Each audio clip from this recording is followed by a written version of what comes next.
బీసీలకు 42% రిజర్వేషన్లు సాధించి తీరుతామన్నారు మంత్రి ఉత్తమ్ కుమార్ రెడ్డి. బీసీలకు 42% రిజర్వేషన్లు అనేది రాహుల్ గాంధీ కళ అని చెప్పిన మంత్రి రిజర్వేషన్లు సాధించేంత వరకు ఎంతటి పోరాటమైనా చేస్తామని అన్నారు. బీసీ కోటాను కేంద్రంలోని బీజేపీ వ్యతిరేకిస్తుందని విమర్శించారు. ఈ సందర్భంగా మంత్రి ఉత్తమ్ కామెంట్ చేశారు.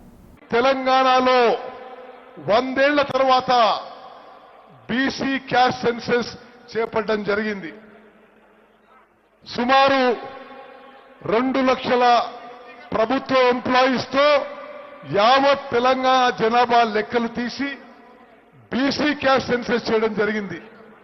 దాంట్లో తెలంగాణలో బీసీ జనాభా 56.5% జనాభాలో పర్సెంట్ అని తేలింది. దానికి అనుగుణంగా ఆ యొక్క BC caste census report cabinet లో ఆమోదం పొంది, శాసనసభలో ఆమోదం పొంది, శాసనసభలో మనం చట్టం చేసి గవర్నర్ దగ్గర పంపిస్తే గవర్నర్ కూడా ఆమోదింపజేసి భారత రాష్ట్రపతికి ఆమోదం కోసం పంపడం జరిగింది. బీసీలకి రిజర్వేషన్ విషయంలో, ఎడ్యుకేషన్ లో, ఎంప్లాయ్మెంట్ లో, లోకల్ బాడీ ఎలక్షన్స్ విషయంలో తెలంగాణలో గవర్నర్ ఆమోదం చేసి భారత రాష్ట్రపతి ఆమోదం కోసం రాష్ట్రపతి భవన్ పంపడం జరిగింది. ఇప్పుడు సుమారు 3-4 నెలలైంది. భారత రాష్ట్రపతి నుంచి ఎటువంటి సంకేతం లేదు. కేంద్ర ప్రభుత్వం, బీజేపీ పార్టీ దీన్ని వ్యతిరేకిస్తున్నా అని స్పష్టమైన సంకేతాలు ఉన్నాయి. కేంద్ర ప్రభుత్వం మీద బీజేపీ పార్టీపై ఒత్తిడి తీసుకురావడానికి మన ప్రియతమ నాయకుడు రాహుల్ గాంధీ గారి విజన్ నెరవేర్చడానికి, వారి కళ నెరవేర్చడానికి, మరి కాంగ్రెస్ పార్టీ మూల సిద్ధాంతమైన సామాజిక న్యాయం నిలబెట్టడానికి మనం ఈ ఓబీసీలకి 42% రిజర్వేషన్ ఇప్పియాలని ఢిల్లీ వీధుల్లో పోరాటానికి తెలంగాణ నలుమూల నుంచి ఇక్కడ రావడం జరిగింది. నిజంగా ఈ ధర్నా ఏర్పాటు చేసిన అందరికీ కూడా మనస్ఫూర్తిగా నా అభినందనలు, శుభాకాంక్షలు. అదేవిధంగా తెలంగాణ నలుమూల నుంచి వచ్చిన నా అక్కలు, చెల్లెళ్ళు, నా అన్నలు, తమ్ముళ్ళు, మీ అందరికీ కూడా అభినందనలు, శుభాకాంక్షలు. తప్పనిసరిగా తెలంగాణలో 42% రిజర్వేషన్ సాధించే వరకు కాంగ్రెస్ పార్టీ, కాంగ్రెస్ ప్రభుత్వం కట్టుబడి ఉందని చెప్పి నేను మరోమారు మనవి చేస్తూ, రాజకీయాలపై మెగాస్టార్ చిరంజీవి ఆసక్తికర వ్యాఖ్యలు చేశారు. రాజకీయాలకు తాను పూర్తిగా దూరంగా ఉన్నానని స్పష్టం చేశారు. కొందరు నేతలు విమర్శిస్తూనే ఉంటారని చెప్పుకొచ్చారు. అయినప్పటికీ సోషల్ మీడియాలో తనపై విమర్శలు చేస్తున్నారని ధ్వజమెత్తారు. రాజకీయ విమర్శలపై స్పందించనని చిరంజీవి క్లారిటీ ఇచ్చారు.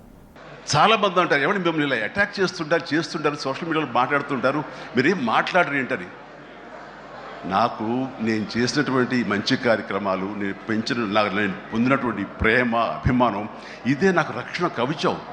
నేను మాట్లాడక్కర్లా, నేను చేసుకున్న మంచి ఏం మాట్లాడుతున్నట్టు నేను అలాగే అంటుంటాను. ఇది సత్యం. సో ఆ తర్వాత మళ్ళీ ఆ సదరు రాజకీయ నాయకుడు మళ్ళీ ఎక్కడా మాట్లాడేట్టుగా నాకైతే వినపడలేదు. అంటే వాళ్ళకు కూడా మనసు ఉంటుంది కదా, వాళ్ళకి ఒక అంతరాత్మ ఉంటుంది కదా, వాళ్ళకి తెలుసు. ఇంటికి వెళ్ళేసరికి ఆయన అంతరాత్మ చెప్పబోయిన ఇంట్లో వైఫ్ అని చెప్పుది, ఏంటి చెప్పు నోరు అని. సో ఇలా ఉంటుంది అన్నట్టు వాళ్ళ ఇది. సో మనం మాట్లాడక్కర్లేదు, మనం చేసుకుంటూ వెళ్ళిపోతూ ఉంటే కనుక ఎవరైతే ఇలాంటి రాతలు కానీ, చేతలు కానీ, మాటలు కానీ అంటారో వాళ్ళకి అదే సమాధానం. అందుకని నేను ఎప్పుడు దేనికి స్పందించను, అవసరం నాకు లేదు. మంచి చేసుకెళ్ళిపోవటమే, ఇలా మంచి చేసేటువంటి మాలాంటి తమ్ముళ్ళకి నేను సహాయంగా నేను ఉండటమే తప్ప ఇంకోటి ఏం కాదు. అండ్ అనుకూలమైన ఇక థ్యాంక్ యూ. అండ్ ఈ రోజున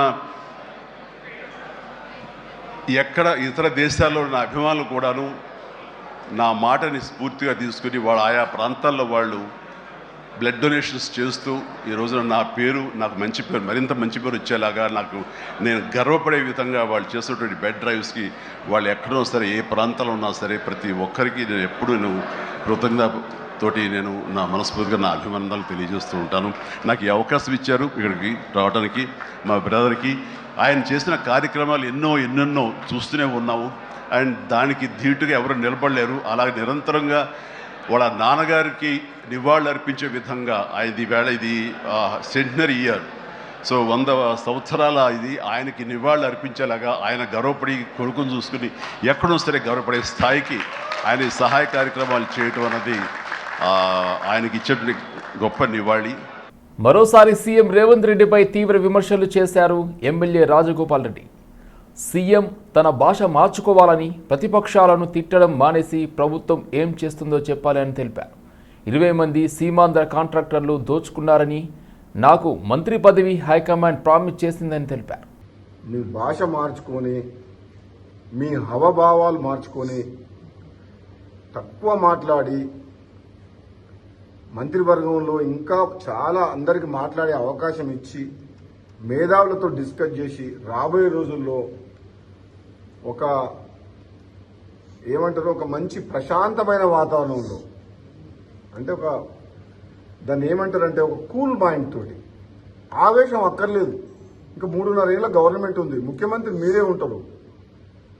ఆ తర్వాత ఎవరుంటారు అనేది అప్పుడు చూద్దాం. తర్వాత ఎలక్షన్స్ అయిన తర్వాత కాంగ్రెస్ పార్టీ హైకమాండ్ ప్రజలు తీర్పిచ్చిన దాన్ని బట్టి నిర్ణయం చేద్దాం. అప్పటి వరకు మీరే ఉంటారు.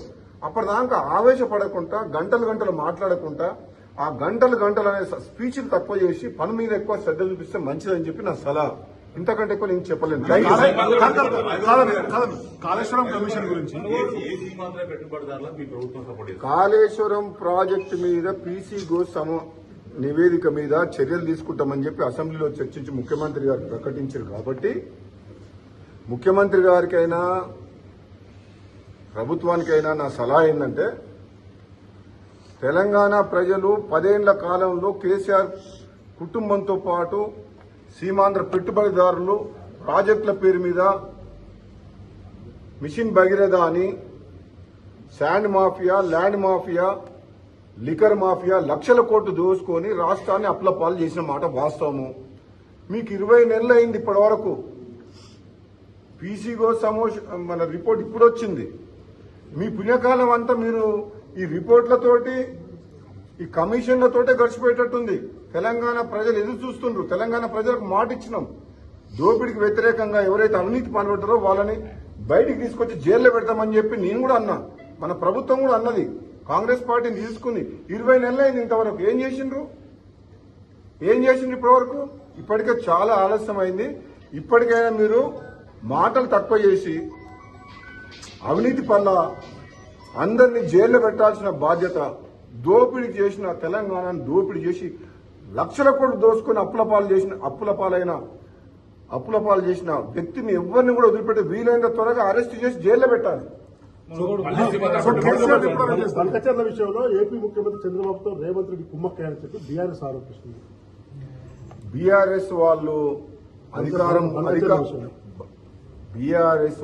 బీఆర్ఎస్ పార్టీ అధికారం పోయిందన్న ఫ్రస్ట్రేషన్ లో ఉన్నారు. కేసీఆర్ అసెంబ్లీ రాకుండా ప్రతిపక్ష నాయకుడి హోదాలో కొనసాగే అర్హత లేదు.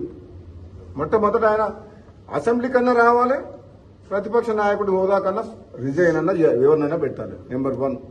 నెంబర్ 2, అధికారం పోయిన తర్వాత ఫ్రస్ట్రేషన్ లో ఎన్నో మాట్లాడతారు.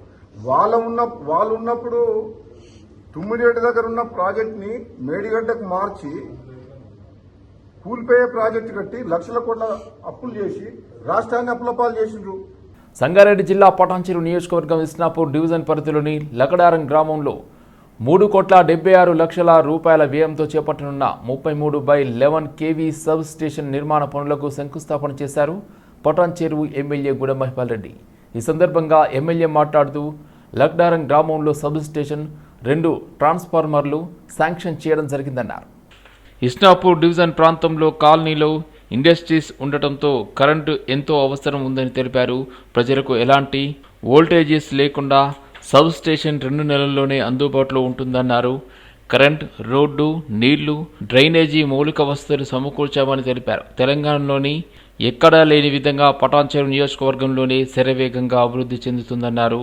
పటాన్చెరు నియోజకవర్గంలో ఇండస్ట్రీస్, పొల్యూషన్ లేని ఇండస్ట్రీస్ రావడం, మెడికల్ డివైస్, ఎల్ఈడి ఇంటిగ్రేటెడ్ కాలనీలు, విల్లాస్ అభివృద్ధి చెందుతున్నాయన్నారు.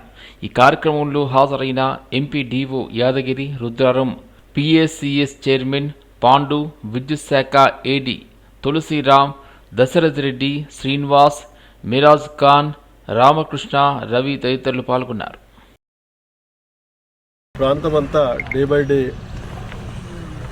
కాలనీస్ రావడం, ఇండస్ట్రీస్ రావడం,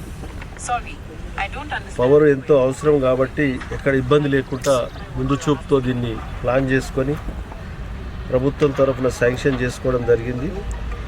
3,72,66,000 రూపాయలతోటి ఇది సబ్ స్టేషన్.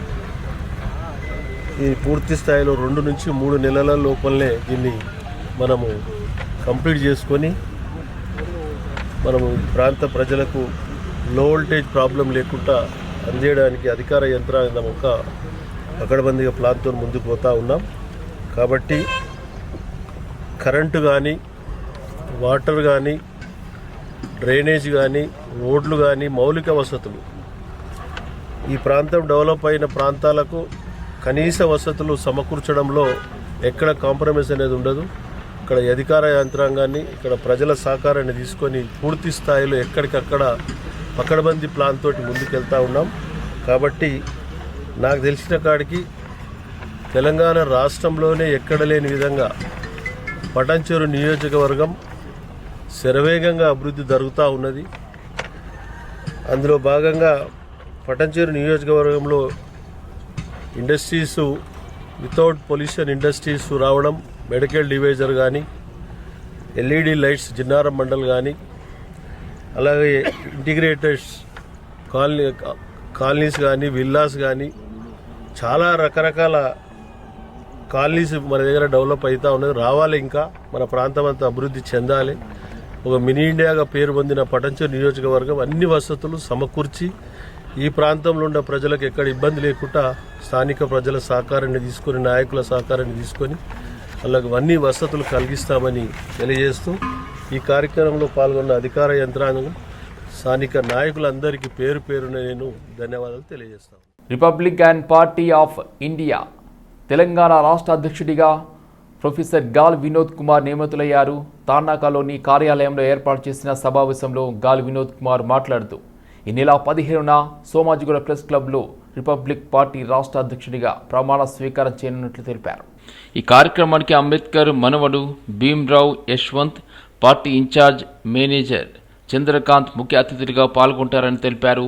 తెలంగాణలో సమత రాజ్యం స్థాపన రిపబ్లికన్ పార్టీ జయమన్నారు. 50% ఉన్న బీసీలకు రాజకీయంగా నష్టం జరుగుతుందని, జనాభా దామాషా ప్రకారం ప్రాముఖ్యత ఇవ్వడం లేదని అన్నారు. తెలంగాణలో అంబేద్కర్ రాజ్య స్థాపన నెలకొల్పేందుకు కృషి చేస్తానని, తెలంగాణలో 4వ ప్రత్యామ్నాయ పార్టీగా రిపబ్లిక్ అనే పార్టీ ఉండబోతుందని అన్నారు. తెలంగాణ పార్టీ అధ్యక్షుడిగా అవకాశం ఇచ్చిన నాయకులకు ఈ సందర్భంగా ఆయన కృతజ్ఞతలు తెలిపారు. అంబేద్కర్ రాజ్య స్థాపన కావాలి అంటే, అంబేద్కర్ రాజ్య స్థాపన అంటే సమతా రాజ్య స్థాపన. సమతా రాజ్యం అంటే ఎవరి జనాభాతో వారికంత వాటా అన్ని రంగాల్లో రావాలి.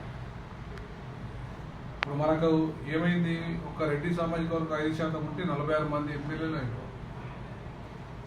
అదే 56% బీసీలు ఉంటే కేవలం 19 మంది ఎమ్మెల్యేలు అయిపోయారు.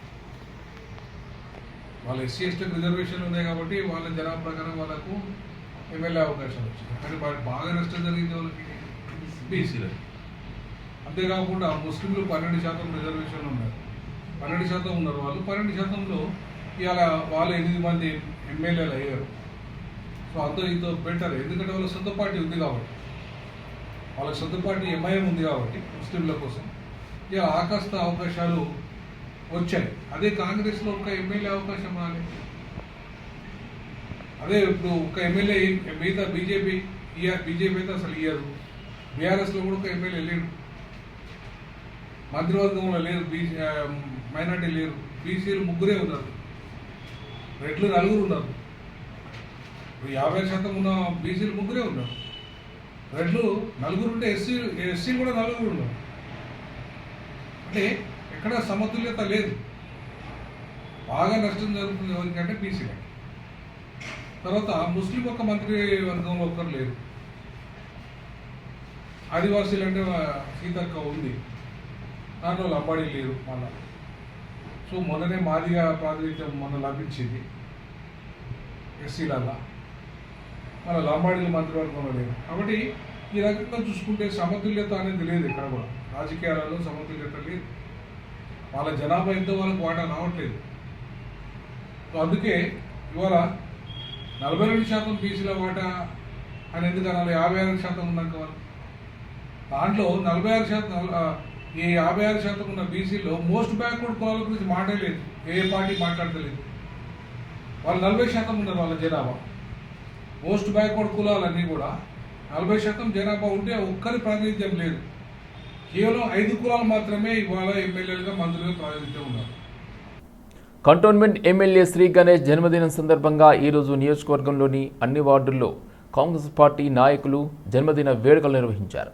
ఎమ్మెల్యే శ్రీ గణేష్ ఈరోజు ఢిల్లీలో టీపీసీసీ ఆధ్వర్యంలో చేపట్టిన మహాధర్నాలో పాల్గొంటున్నందున నియోజకవర్గంలో అభిమానులకు కార్యకర్తలకు అందుబాటులో లేకపోవడంతో నియోజకవర్గ కాంగ్రెస్ పార్టీ శ్రేణులు అభిమానులు నియోజకవర్గ వ్యాప్తంగా ఒక పండుగగా ఎమ్మెల్యే జన్మదిన వేడుకలను జరుపుకున్నారు.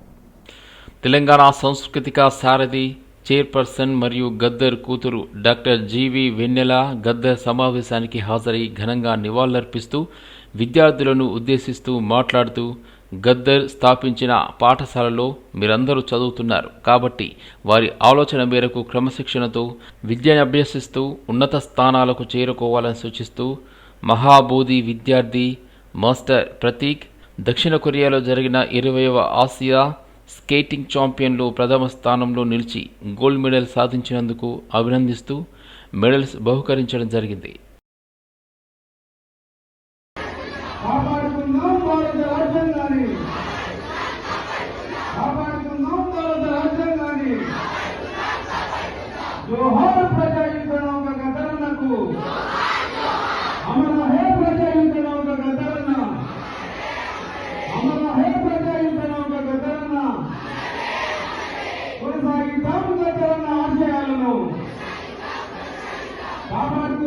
భారత రాజ్యాంగాన్ని, కాపాడుకుందాం